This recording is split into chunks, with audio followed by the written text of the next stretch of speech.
When I'm getting dressed in the morning and I'm picking out my clothes, there's something associated with the color of those clothes that I just can't help but think of.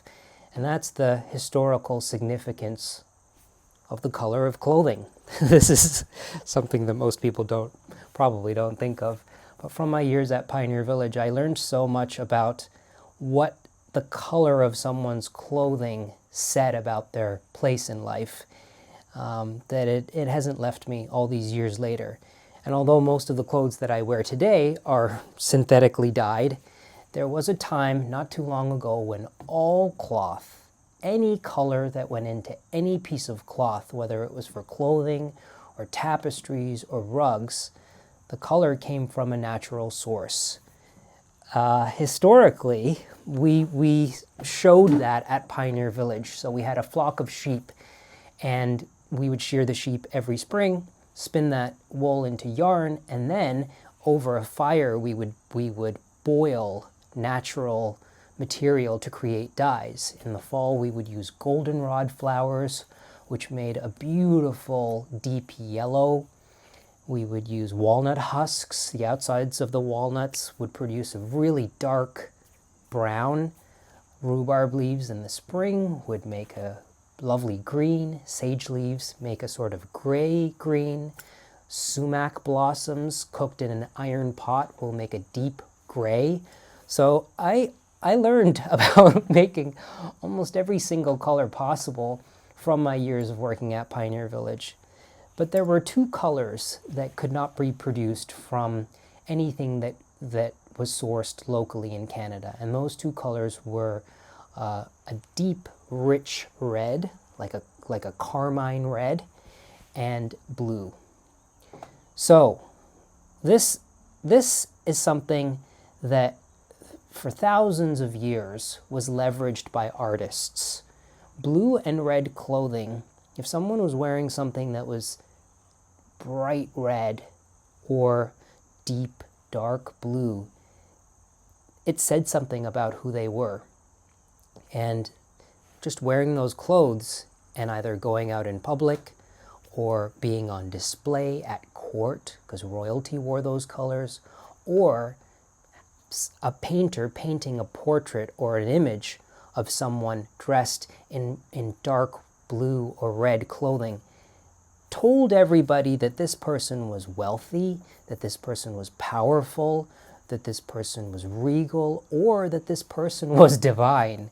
There are so many early images, paintings of the Virgin Mary as really the Queen of Heaven, and she's wearing rich blue robes or red cloth around her. And most people don't know that. When they're walking through museums or galleries and they're looking at old paintings, even famous old paintings like by Da Vinci, they don't know that the blue and the red have a significance. But now you know. I don't think that's something you'll ever forget now that you've heard it. And that was something that I never forgot when I first learned that at Pioneer Village. Red can be produced by something like beets, but that's not a dye. That's not a color-fast dye. And when I say color-fast, I mean it's not going to run out of the cloth and change over time. Sure, you'd spill some beet juice on your white t-shirt and it's going to be red initially, but by the end of the day, by the end of the week, and especially a month later, it's not going to be red. It'll be a sort of muted brown color. That's a stain. A color-fast dye means a substance that's going to color the cloth and it's going to stay in the cloth. Now, there was something historically that was used for thousands of years, even in ancient Egypt, for a reddish-orange color, even like a deep brick red color, and that's a root called madder. We actually did grow that at Pioneer Village. I tried my best to get a red out of it, and it'll produce a red, but it's a more orangey red. The kind of pinky red, the deep crimson color, comes from a bug from Central America called Cochineal. And it's actually a scale bug that grows on the prickly pear cactus. Historically, the Spanish made part of their empire, their wealth, came from this cochineal. When the Spanish went to Central America, they discovered in the markets that the Aztecs were selling this red powder used for dye, and then they found out that this dye came from beetles, and they established this trade where they started actually farming it. It was the third most important thing for the Spanish in the 16th century, starting in the 16th century and then going for hundreds of years after gold and silver that they extracted from Central America and used to fund their vast empire. So this red dye was a really important thing. The only thing that will make blue is something called indigo. And the actual pigment, indigo tin, is found in quite a few plants. In Europe, it's actually found in a plant called woad, W-O-A-D. But you need a lot of woad in order to produce even a light blue, like a lot of plant material. The plant that produces a lot of indigo that will create a really deep dark blue is the indigo plant, and that is found in India. It was grown in the East historically too, but even since East is in China, but even since ancient Greek and Roman times, they were sourcing their indigo from India, which is where the dye stuff gets its name. This has been used for dyeing cloth for many thousands of years. The oldest example we know of is a little piece of cotton that was discovered in 2016 in Peru, and it was dyed with indigo. So this dye has a very special place in my heart because it comes from India. The piece I'm holding right now is a block that I purchased when I was there in 2005. I was doing research there for a project, and I wanted just a few souvenirs. I wanted a piece of sandalwood, and I wanted genuine plant-derived indigo. So I went on this sort of wild goose chase one afternoon with my rickshaw driver, and we went just sort of asking around, and then we were led to an industrial part of town where I went up a flight of steps to a little office where a man sold dye, and in his desk drawer he had this, which I bought from him. I bought a few bricks like this. This is how it's sold. It's a really complicated, labor-intensive process to extract this from the leaves of the plant. They have to be soaked and fermented and then agitated and oxidized, and a foam, a sludge comes to the top, which is blue. That's skimmed off, laid out into the sun, and then these cakes are produced. This is very precious stuff. And things like the term navy blue, the color navy blue, comes from the use of lots of indigo to produce a really dark blue for the coats of the Navy. The term red coats for the soldiers in the British Army, that is also associated with the color of these military coats. And in the same way that red and blue was used to show the status of the monarchy or the elite or the divine, red and blue were used and leveraged to show the power of an army. And that's where navy blue comes from. You see a sea of blue, dark blue, coming at you, and you know, powerful, very powerful, and wealthy, which should instill fear. And it's the same with the red coats. So I found this stuff fascinating, and the really rich history of these dye stuffs are something that I poured myself into when I worked at Pioneer Village. I read about it, I experimented with it, and then I shared all of that with the public if they were interested. If we started talking about this and I saw in their eyes that they were fascinated, I just kept going. And I can go for hours and hours because I just love it so much.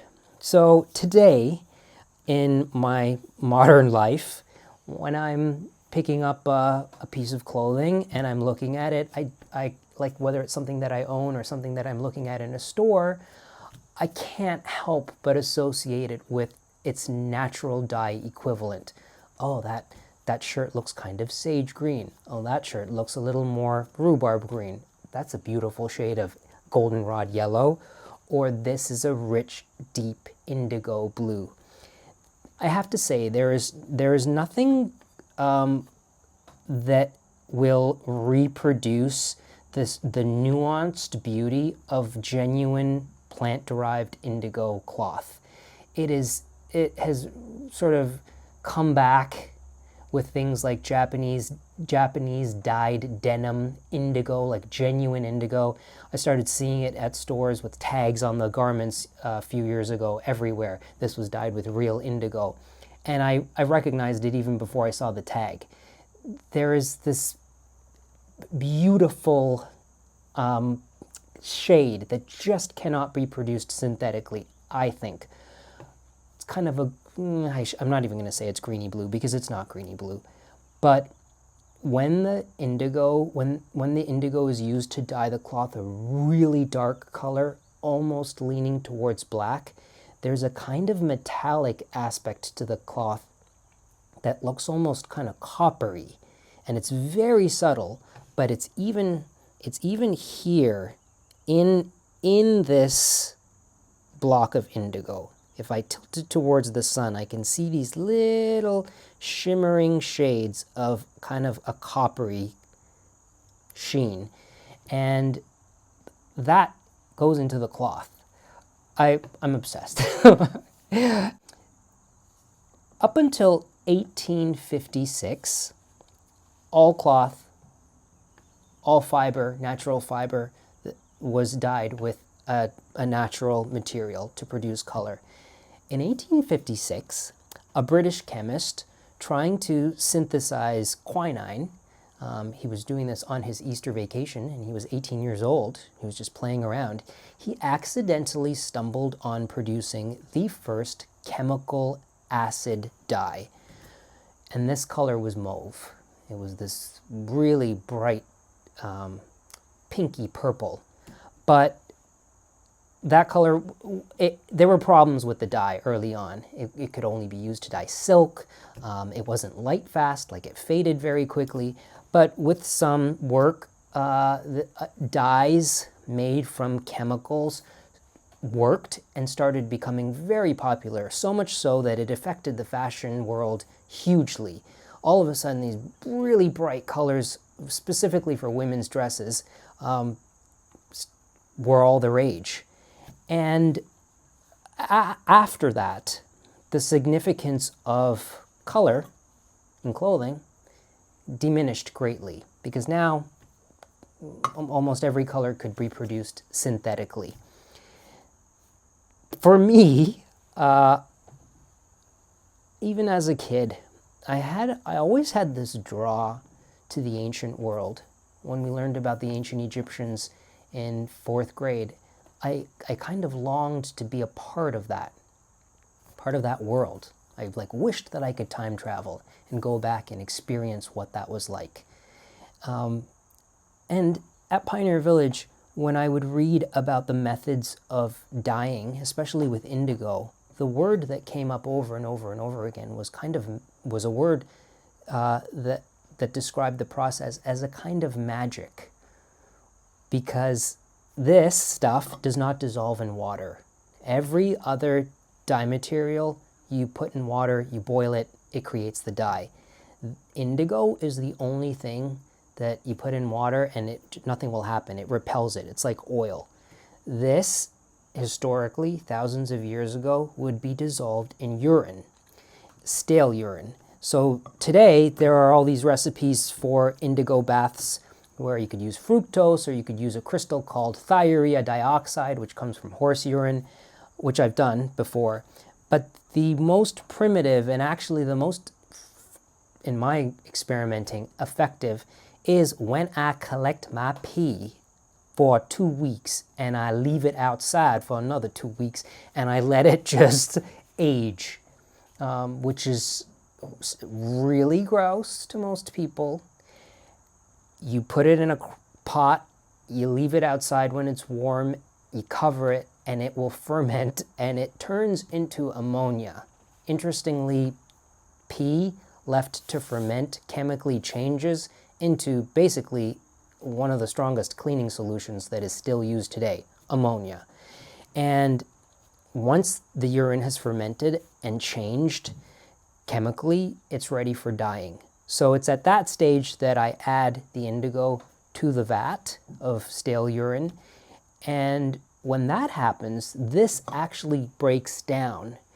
And the solution at first will be blue, but when it's left for a few days in the warmth, all the oxygen in the vat gets eaten up by the bacteria that continues to grow. And the oxygen is removed from this blue, and the whole vat turns back to a yellowy-green color. When the vat is yellowy-green, it's ready to be used for dye. And that is what I have been doing for the last few days. It is a fascinating process because you create the vat, you put the fiber in. I have some wool that I spun last year on the spinning wheel over there, some Canadian wool that my friend Deborah sent me. She sent me the fleece, I washed it, carded it, spun it into yarn. And I tried this last year, but unfortunately it was too cold when I tried to produce my indigo vat, and it didn't quite work. It made a sort of muted blue, and I just knew it wasn't working, so I stopped, and I thought I'm going to try again this year. And it's working. And I'm just tickled to death by this process, because when the fiber comes out of the vat, it has reduced, and it's yellow chemically. This is a chemical term, reduction. It's yellow, and as the air hits it, like quickly, it's so almost indiscernible how it happens, it turns blue as it oxidizes with repeated oxidation and reduction. So you take it out, you air it out, and then you put it back in the vat and leave it overnight, and you keep doing that, and the blue will get darker and darker and darker. The few things that I've produced from the yarn that I spun, that I dyed with indigo, I made into things, and I gave to the people that I've loved. And it's kind of one of the most precious gifts that I could give someone, is the yarn that I spun with my own hands and knit it into something. But when it has this blue in it, when it has the blue that I brought back from India myself and that I've dyed with my pea, little do they know, I don't think they would wear this stuff if they knew. Don't tell them. So, it sounds really gross, but when I'm doing it, I envision the ancients. Historically, for hundreds of years, guilds of the dyers, the people that dyed cloth, were always on the outskirts or outside of town because the things that they used were so smelly. And I get it, because it really does smell. It smells awful, but it smells awful more like chemically. It smells like a really pungent ammonia when I open up the vat. It doesn't smell like pea. It's still gross. Let me show you how it's done. So in here I have my indigo in the stale urine, which has reduced. Take off the lid. I actually have it tied up. It smells really strong, but it doesn't smell like pee anymore. It smells like a very strong cleaning solution. It really does smell like ammonia. It's a strong smell, but it smells like chemicals. I've done this before where the solution is much clearer and much more yellow. That is ideal. So I am still unsure of whether or not this is going to work as I'm hoping. But this was the swatch that I put in cotton, a piece of cotton that I put in and left overnight, and it came out. And when it came out, it was yellow and it turned blue. Okay, here goes. I'm going to put the failed attempt from last year, the large skein of yarn.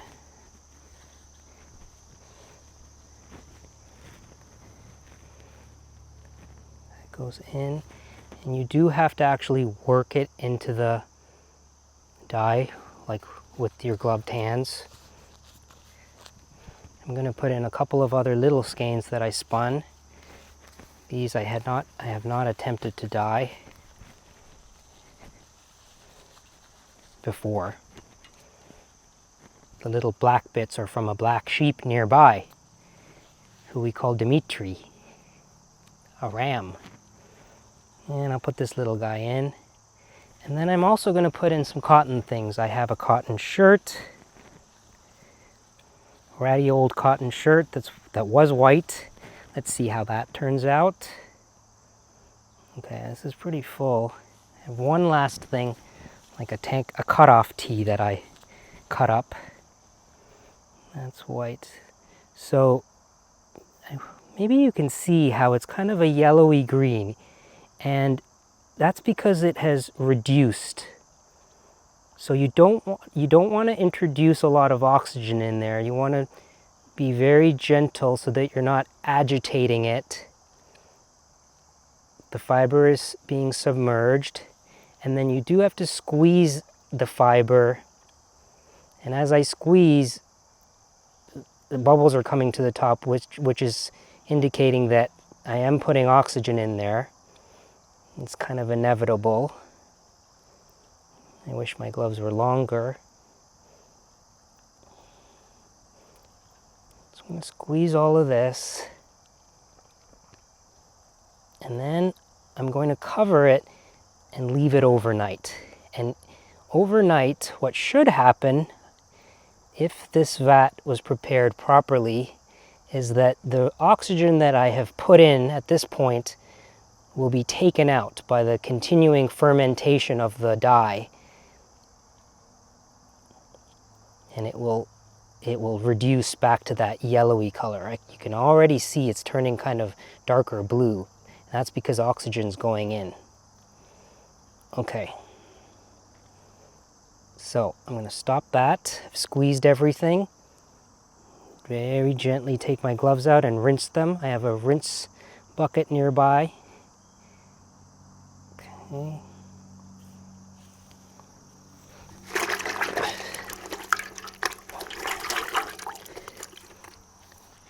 Cover this back up.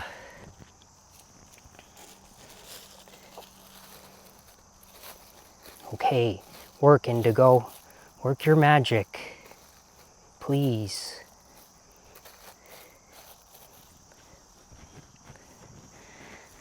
Tie this up. Cover this up. There. Okay, set my pea gloves aside, and I'm actually going to wrap this up and cover it to keep it warm overnight. It's going to stay out here.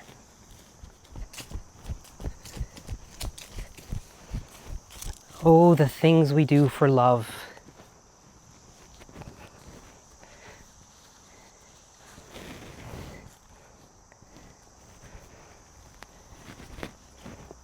Okay, there.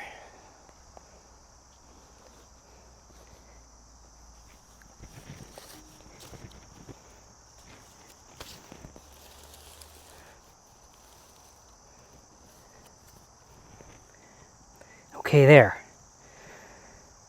So we'll come back tomorrow and see what happened. Fingers crossed. Okay, here we are. I put this in last night. If this worked, when I take out the long sleeve t-shirt, the tank top, and the skein of yarn, they will be kind of yellowy green, but watch. You'll have to watch, because as the air hits it, it goes from green to blue. As the indigo gets oxidized, it's when it oxidizes that it turns blue. And this is the first dip, but after this, I will continue to put it back into the dye bath, take it out and oxidize it, and keep re-dipping, and the things should get darker and darker blue. Let's see.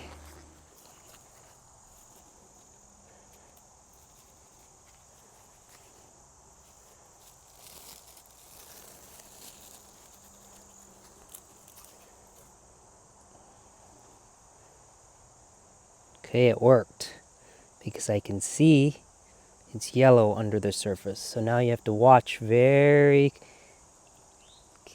it's yellowy-green. I'm going to squeeze out the excess dye, and as the air hits it, watch what happens.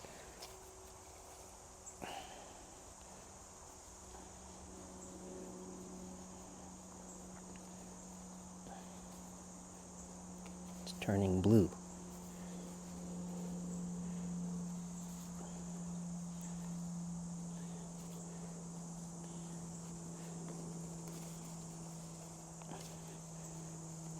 And it really does have to oxidize, get exposed to the air.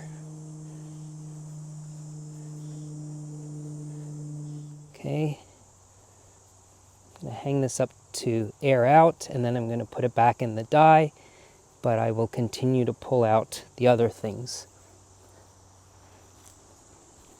Next up, the long sleeve t-shirt. So watch this, it's going to be yellow when it comes out.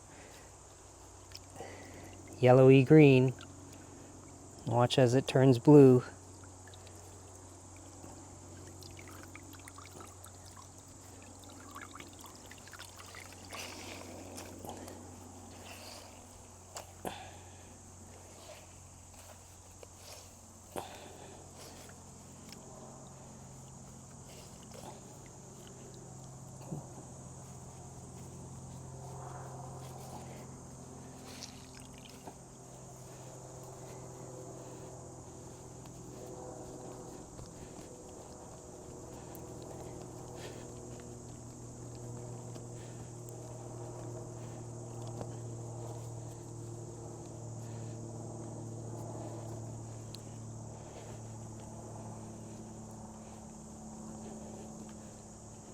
Okay, and finally, the most important thing, my skein of yarn that I spun. Oh, it's beautiful. It happens so quickly, but you'll see it changing from this green to blue. Wow. Look at this. Fantastic.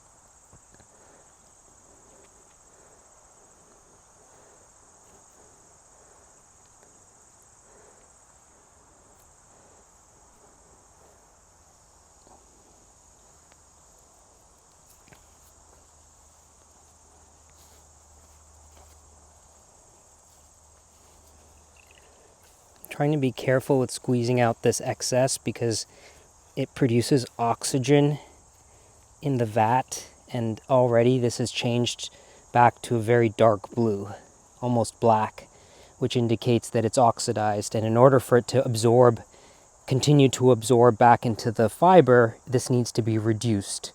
So I want to really minimize the bubbles that I'm putting in here, but it can't be helped.